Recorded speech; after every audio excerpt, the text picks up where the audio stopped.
9:44 aquí en el rumbo de la mañana, en el rumbo del país. Bueno, y tenemos el placer de recibir a esta hora al doctor Héctor Balcácer.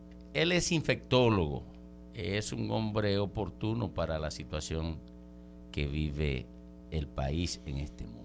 Y siempre nos da orientaciones adecuadas. Bienvenido, Héctor. Mira, en este momento, aparte del COVID-19, que es un tema que debemos tratar contigo, la población se preocupa por otra incidencia. En esta oportunidad, afección en la población porcina. Hablamos de fiebre porcina africana. ¿Qué poder decirle a la gente desde su óptica profesional? Bueno, lo más importante es que creo que ya varias personas han dado ejemplo consumiendo carne de cerdo, porque sabemos que esta es una enfermedad que afecta principalmente a lo que es los cerdos sin tener ningún tipo de repercusión sobre la salud de los seres humanos. Eso es lo más importante. Y lo más no le hace daño a la gente comerse la carne del puerco enfermo. No hay ningún tipo de problema. No, lo que pasa es que generalmente la población porcina fallece, muere. Entonces, en ese sentido, en ocasiones no tiende a poder salir a lo que es la venta. Sin embargo, hay que reconocer que algunos desaprensivos que lo pudieran hacer. No se ha demostrado que el consumo de esta carne pudiera producir algún tipo de cuadro en el ser humano, pero como sabemos no debe ser lo ético, no debe ser realmente lo adecuado que este tipo de carne se comercialice posteriormente. Pero en cuanto a lo que es el peligro contra el ser humano, la realidad es que no es una patología que afecte al hombre independientemente del consumo de la carne o el contacto con los cerdos propiamente dicho. Pero esté claro, si no afecta, no es un problema que se comercialice. Bueno, lo que pasa es que realmente era lo que estamos diciendo, es como cuando uno va a las polleras, que uno ve los letreros, se venden pollos vivos y matados. Porque si el pollo se murió, muchas veces usted no se siente cómodo ingiriendo justamente esta carne. Entonces son situaciones que independientemente de hemos vivido tantas cosas en estos días, si ustedes se fijan lo que ocurrió por ejemplo en el Ramón de Lara hace unos días atrás, entonces todo el mundo tiene en este momento un poquitito de temor y yo entiendo que hay que traer un poquitito de paz en algunas situaciones. Por eso simplemente planteamos que independientemente de que no represente un peligro, realmente no sería lo adecuado. No es lo ético, Héctor. Sí, pero oye, el compromiso de lo que tú estás diciendo. Un médico especialista dice, es verdad que no hay peligro, pero no se la recomiendo. No, pero en el fondo tú estás diciendo que es una amenaza cuando hay una cosa incierta que tú dices que no vale la pena consumirlo. Es un poco que afecta más la emoción de la gente, ¿no? Háblanos de eso, No, Héctor, más que nada es eso. Recordar que era lo que estábamos diciendo, que en este momento a nivel internacional se están dando muchos casos. Si ustedes se fijan, justamente en el momento en el cual se da la rueda de prensa, que era lo que estaba diciendo lo del Ramón de Lara, justamente era más lo que circulaba en las redes. Hubo alguien ya que me escribió en el día de ayer que había un caso de ébola en la frontera. Hasta eso dijeron en el día de ayer. O sea, las personas no sé si recibieron ese mensaje. Entonces eso no es cierto. Hay que decir que eso tuvo que ver con el cierre de lo que era el Hospital de Médicos Sin Fronteras en Haití. Se retiraron justamente por la situación de inseguridad que existe en ese territorio, pero inmediatamente alguien quiso tergiversar y dijo que era un caso de ébola. Y es otra lamentable situación de crisis y violencia. Que estamos viviendo justamente situaciones que generan mucho temor y que generan mucha incertidumbre en este momento, independientemente de lo que pudiera ocurrir. Hay algo interesante de todo esto y es que dentro de los procesos de salud en la República Dominicana llama la atención que los datos de coronavirus han disminuido. Exacto. Todos los días vemos como hay una disminución en el porcentaje de la positividad, o sea, las personas que están saliendo positivas de cada 100 pruebas, estábamos rondando cerca del 8%.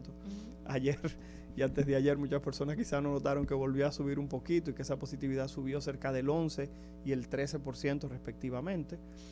Hay que decir que en muchos países o en algunos lugares, por ejemplo en los Estados Unidos, en este momento hay un brote importante, sobre todo en los estados del sur, y que la Florida se está convirtiendo en el epicentro de los lugares y que República Dominicana estuvo manejando hasta hace poco valores de casi 30% de positividad y en la Florida se están volviendo locos con un 17%. Imagínese. O sea que cuando uno evalúa este tipo de escenario uno se da cuenta de que estamos viviendo situaciones angustiantes. No existe un titular de periódico que sea alentador, no existe un titular de periódico que hable justamente de que las cosas están mejorando, sino que todo siempre se proyecta hacia la fatalidad, hacia lo negativo. Pero la República Dominicana en este momento ya tiene más de 4 millones de vacunados.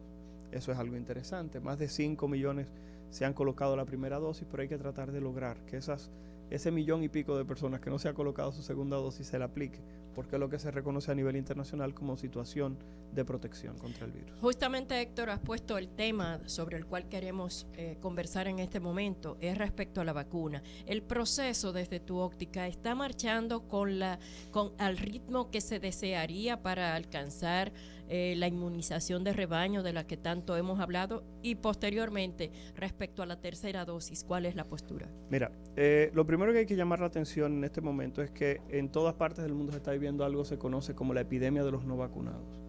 En los Estados Unidos, entre el 92 y el 97% de todas las personas que se están hospitalizando son personas que no tienen ningún tipo de vacuna, específicamente no tienen sus 2 dosis. En la República Dominicana se habla que entre el 88 y el 92%, independientemente de que la ocupación hospitalaria en estos días ha disminuido de una manera importante. Y los centros que brindan atención a personas con coronavirus, sobre todo en clínica, están observando una disminución de la cantidad de casos. Yo trabajo en la UCE y teníamos cerca de 48 camas disponibles. En este momento tenemos alrededor de 17 camas disponibles, con una ocupación que todavía no es completa. O sea que estamos hablando de que sí, la cantidad de casos que se están recibiendo son casos que han disminuido. En cuanto a lo que es el proceso de vacunación, en todas partes del mundo se llega a una cuota específica en el cual las personas que estaban decididas a vacunarse van al mismo. Posterior se lleva o se incentiva a otras personas que se la apliquen.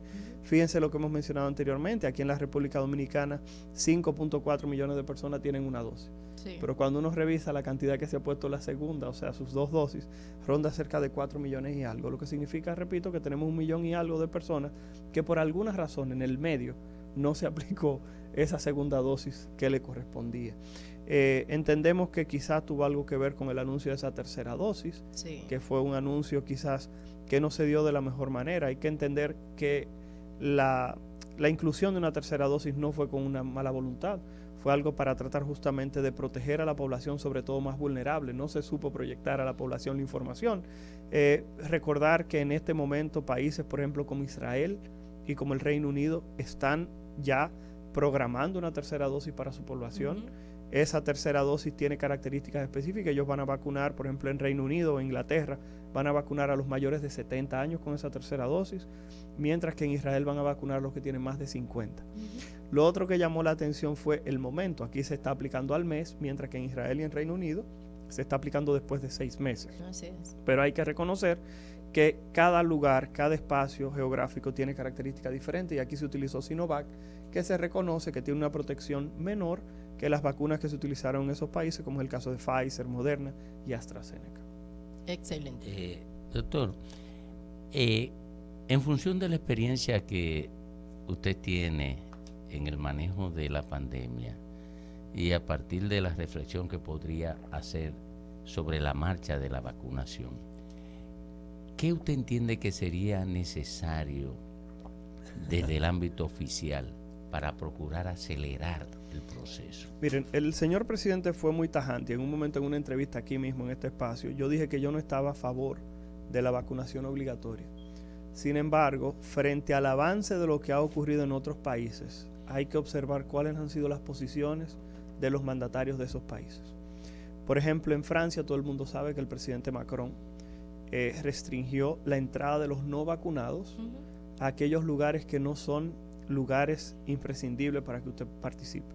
Por ejemplo, los no vacunados, si van a entrar a un lugar, necesitan tener la mascarilla todo el tiempo puesta, o pueden no entrar, no permitirse el acceso a bares, restaurantes, discotecas, cines, estadios y ese tipo de cosas. El presidente Biden ahora, hace unos días, lanza una resolución la cual versa de la siguiente manera: si usted es un empleado público o federal, como se conoce allá, y usted no tiene sus 2 dosis de la vacuna, usted de manera semanal tiene que mostrar una prueba de que usted no está infectado por coronavirus. Así es. Entonces estamos hablando de que cada uno de esos países ha tratado de hacer diferentes medidas. Esas son las restrictivas o las que llevan un poquito a la fuerza, pero existen otro tipo de medidas que se han tomado en algunos lugares, como por ejemplo darle $100 al que se vacune. Así es. Estamos hablando de que se ha hecho de todo: brindar transporte gratis, brindar bebidas alcohólicas, facilitar sustancias que en el país están controladas para la población para que vaya y se vacune. O sea, se ha tratado de hacer de todo, incluyendo la parte que tiene que ver con la publicidad. Aquí en el país se ha hecho algo que es bastante efectivo con otras vacunas, que es que se ha comenzado una jornada de casa por casa. Así es. Y se está haciendo en los barrios, que creo es algo que llama mucho la atención. Doctor, disculpe, y en ese marco también se está incluyendo, y así se anunció, la vacunación en centros de diversión. O sea, hasta ese nivel claro, estamos llegando. Y también pudimos observar en Vacúnate RD que están vacunando también de noche.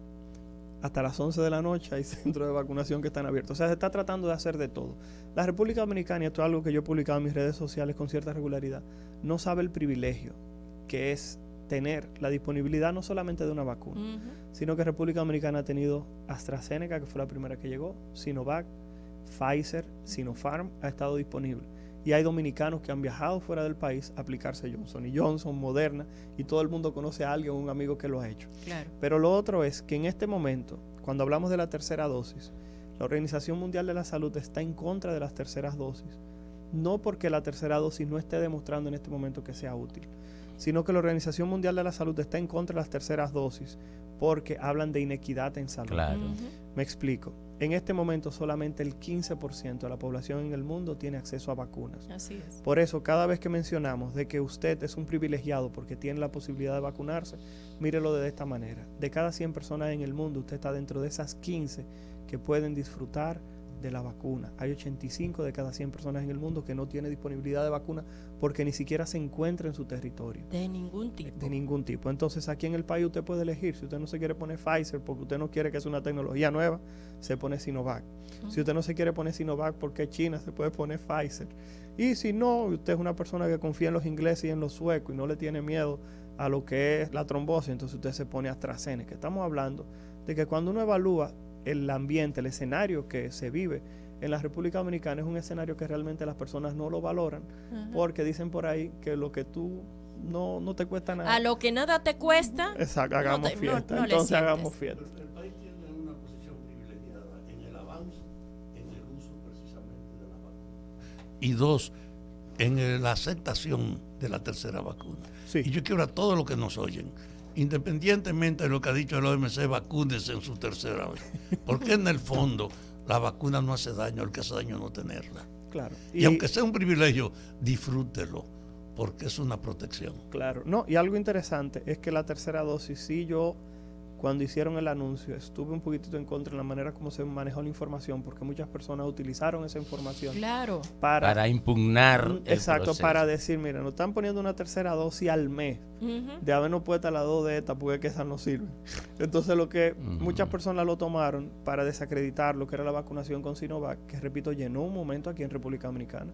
Es una vacuna. Y sigue dando respuesta importante. No, pero no eso. Yo siempre le digo a las personas, el hecho de que usted tenga Sinovac puesta reduce en un 50% la probabilidad de usted infectarse, mínimo. Porque en países como Chile y Uruguay se ha visto que está cerca del 65%. Pero imaginemos que la realidad es que es un 50%. Eso significa que Sinovac previene 1 de cada 2 infecciones en este momento. Claro. Entonces, imaginemos el escenario de República Dominicana con la cantidad de casos que tuvimos y la positividad, sin la presencia de una vacuna que brindaba mínimo un 50% de protección. La cantidad de casos y fallecidos hubiera sido hay un más hecho innegable. China tiene a su favor el hecho de siendo allá donde se generó el virus, terminó controlándolo con sus propios recursos. De hecho, la única vacuna que tiene un balance de eficiencia es la Sinovac, aunque sea criticada, porque acabó en China con ese virus. Sí, el único problemita con eso es que la realidad es que en este momento, y por eso era que cuando se hablaba de la tercera dosis yo decía que fue una opción que se generó para brindar protección, es que, para ser honesto, en China en este momento tienen 200 casos luego de tener controlado el proceso justamente por las mutaciones que el virus ha presentado y la variante Delta hacerse la mutación o la variante dominante. Pero en 1.400 millones de personas, 200 es una cosa insignificante. El problema es que esto puede ser la punta de lanza de partida para que pudieran tener algún otro Pero fuera de esa perspectiva, es el país que mejor ha enfrentado hasta ahora el virus. Perfecto. Gracias, doctor. Un placer. Muchísimas gracias por este conversatorio interesantísimo para los oyentes. Gracias al doctor Héctor Balcácer. Rumbo de la mañana.